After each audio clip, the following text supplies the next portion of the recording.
On the evening of October 31, 2018, a 46-year-old man walked out the front door of his seaside villa in Voula, an upmarket cliffside suburb on the southern coast of Athens. The sun had already set. His wife was across town at a photo shoot. His 2 young children had been dropped next door at the neighbor's place for the evening. In less than an hour, he was supposed to leave for the launch celebration of his new security company. He would never make it that far because as he opened the door of his wife's smart car, a man in a jockey cap stepped out of the shadows on the passenger side, raised a 9mm handgun fitted with a silencer, and fired 3 shots through the glass. What happened next lasted 5 seconds. 6 bullets, 4 of them fatal. A man bleeding out in his own driveway in one of the wealthiest suburbs in Greece, gunned down by a Bulgarian contract killer who had been watching his home for 19 days. The man dying on the concrete that night was John Makris, a Sydney underworld figure who had partnered with the most powerful crime family in Australian history, been blamed for shooting the wrong brother, survived 1 assassination plot, fled to Greece to rebuild his life, and spent almost a decade believing he had gotten away with everything.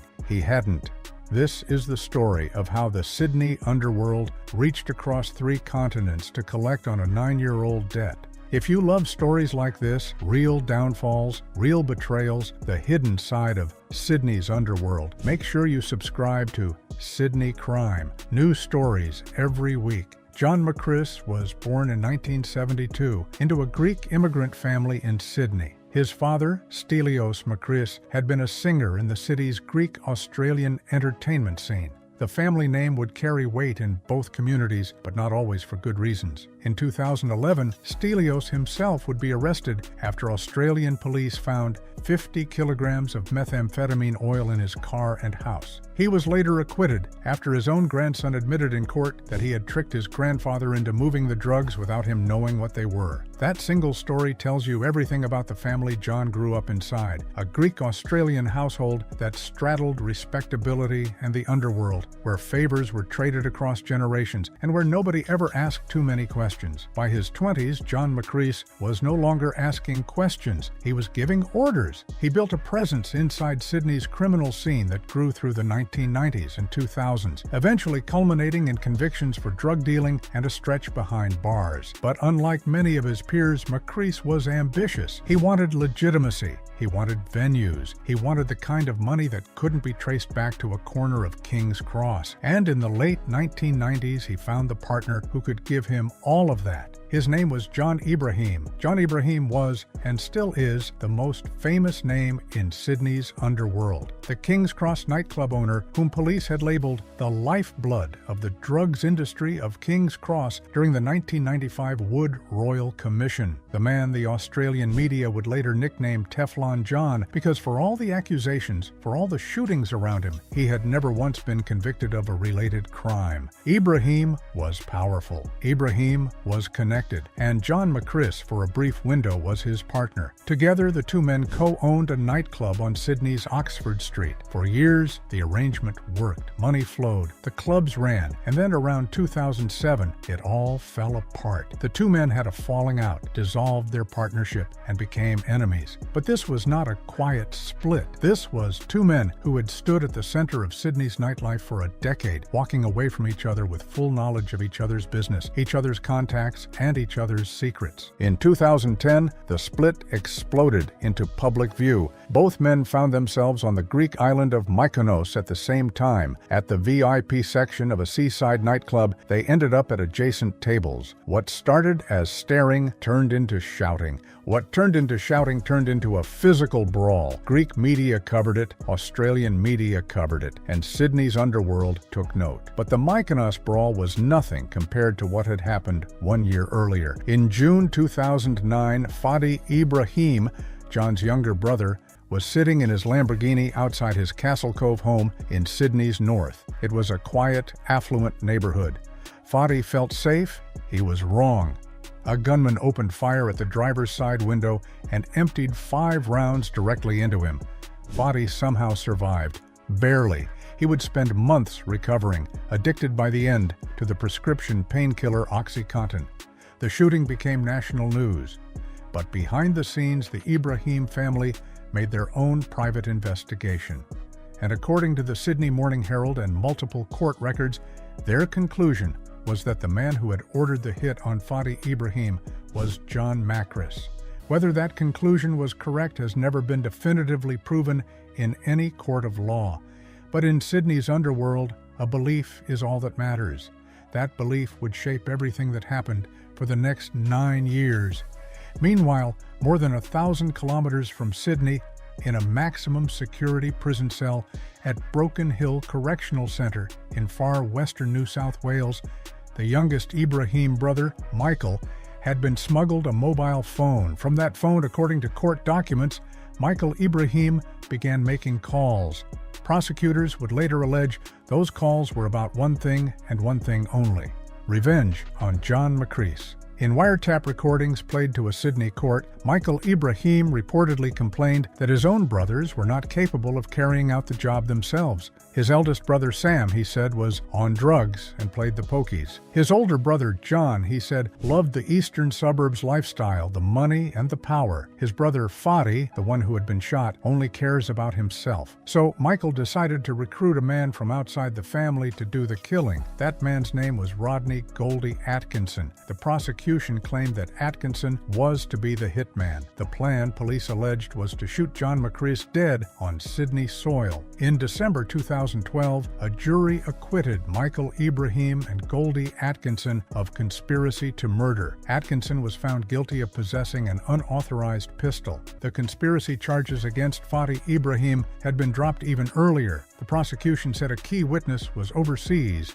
and unavailable. The Ibrahims walked free, and John Macris, the man who had been the target of the alleged plot, made a decision. He was leaving Australia. In 2013, the New South Wales government issued an arrest warrant for Macris, not for anything dramatic, but for a minor matter of failing to attend court for sentencing on a conviction for driving while his license was disqualified. It was a small charge, but it gave him the excuse he needed. He left Sydney, he flew to Athens, and he began rebuilding his life in the city of his ancestors. He married a former Playboy model and reality television star named Victoria Carida, a household name in Greece who had appeared on the popular show My Style Rocks. They had 2 children together, Alexandra and Achilles. He built a villa in Vula, one of the most exclusive suburbs on Athens's southern coast. He installed 24-hour security guards on the property. He installed cameras inside and outside the house, and he founded a legitimate-looking security and cleaning business called My Services, which even bid for Greek government contracts. To the Greek tax office, he looked like a successful Greek-Australian entrepreneur who had finally come home. To Greek underworld investigators, he looked like something else entirely. An Athens security officer named Stefanos Karafotias later told the Australian that Macris had never actually stopped his real work. According to Karafotias, Macris remained involved in big spending money laundering operations and drug deals in the Mykonos and southern Athens areas right up until the day he died. The security business was a cover. The seaside villa was a cover. The reality TV wife and the beautiful children were a cover. Underneath it all, John Macris was still a man of the Sydney underworld, and the Sydney underworld, 3 hemispheres away, had not forgotten him. On the evening of October 31st, 2018, at approximately 8:10 p.m. local time, everything Macris had built in Greece came apart in 5 seconds. The hitman who killed him was named Yulianov Raichev Serafim. He was 33 years old, a Bulgarian national, and he had been in Athens for 19 days watching the Macris family's movements. He had rented a silver Nissan Pulsar in his own legal name and had been captured on CCTV cameras driving past the Macris home 6 separate times in the weeks before the killing. He wore a jockey cap pulled low, a 2-colored jacket, black trousers, and black shoes. His brother, 36-year-old Milan Raichev, waited nearby in the getaway car. Macris had walked outside to get into his wife's smart car. He was heading to the opening celebration for his security company. Serafim approached the car from the passenger side. The silencer on his handgun muffled the first 3 shots, which tore through the glass and hit Macris in the chest and stomach. Injured but still alive, Macris managed to push open the driver's door and stagger 3 or 4 steps away from the car. Serafim calmly moved around to the other side and fired 3 more rounds from half a meter away. 4 of the 6 bullets struck their target. Macris collapsed on the concrete of his own driveway. He died at the scene. Neighbors heard screaming from inside the house. It was Victoria, arriving home moments later to find her husband dead in the street. The entire assassination had taken 5 seconds. Seraphim fled Greece the next day, but he made a mistake no professional hitman would ever make. He came back. In April 2019, he re-entered Greece and was arrested in the Glyfada neighborhood of Athens, not far from the very suburb where he had pulled the trigger. His brother Milen was extradited from Bulgaria 4 months later. At trial, their defense lawyer, Alexandros Likourezos, argued that real professional hitmen would never rent a car in their own names, that the brothers had to be innocent. The jury disagreed. In September 2020, an Athens court found Ulianov Seraphim guilty of murder and sentenced him to 18 years in prison. The Greek life sentence of 16 years plus an additional 2 years for illegal possession of a firearm. His brother, Milan Rechev, received 10 years for driving the getaway car. But the most important finding of the entire trial was not the conviction itself, it was what Greek authorities revealed about the men who had ordered the hit. The contract, they announced, had been routed through the Canadian branch of the Outlaws motorcycle gang, and Ulianov Seraphim, the triggerman, was believed to have links to Australian crime figures living in Canada. Sydney, Athens, Canada, 3 continents, 1 debt. But the story did not end there. In February 2022, as the trial of the Bulgarian brothers reopened on appeal after long delays caused by the pandemic, something happened that stopped the proceedings cold. The prosecution's key witness, the man whose testimony had been critical to identifying Seraphim, was shot dead on a Sunday in Athens. The man who killed him was a 44-year-old Mexican named Victor Omar. Omar had originally come to Greece as a dancer. He had appeared on a Greek reality television show. He had served time in Korydallos prison for being caught with 4 kilograms of cocaine, and he had been released from that prison just days before the witness killing. Greek police believe that the contract to silence the witness had been negotiated inside the walls of Korydallos itself, arranged by the same people who had paid for Makris to die 4 years earlier, and routed to Omar through Bulgaria. Whoever had wanted John Makris dead was still out there. They had killed him in Athens. They had killed his witness in Athens, and they had never once stepped into the open. John Makris's body was flown back to Sydney and buried quietly in a private family ceremony in the city where his story began. His wife and children considered moving back to Australia. His father, Stelios, refused to speak publicly about the guilty verdict in Athens. The official court record shows 2 Bulgarian brothers convicted of pulling the trigger.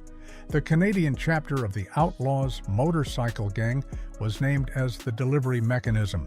Australian crime figures living in Canada were identified as the connective tissue, but no one has ever been charged with actually ordering the hit. Whoever paid for John Makris's death took that information to their own grave. The people who know the truth are, by all accounts, still alive. They're just not talking. In the underworld, time does not close wounds. It only teaches killers patience. 9 years passed between the Lamborghini shooting on that quiet Sydney street and the smart car ambush on the cliffs of Athens. But the ledger was never forgotten. The geography changed. The names changed. The bullets didn't. Thank you for watching. If you want to see how another Sydney-born kingpin ran from Australia only to be betrayed by the country he fled to, the next video on your screen is one you won't want to miss. Make sure you subscribe to Sydney Crime so you never miss a downfall. I'll see you there.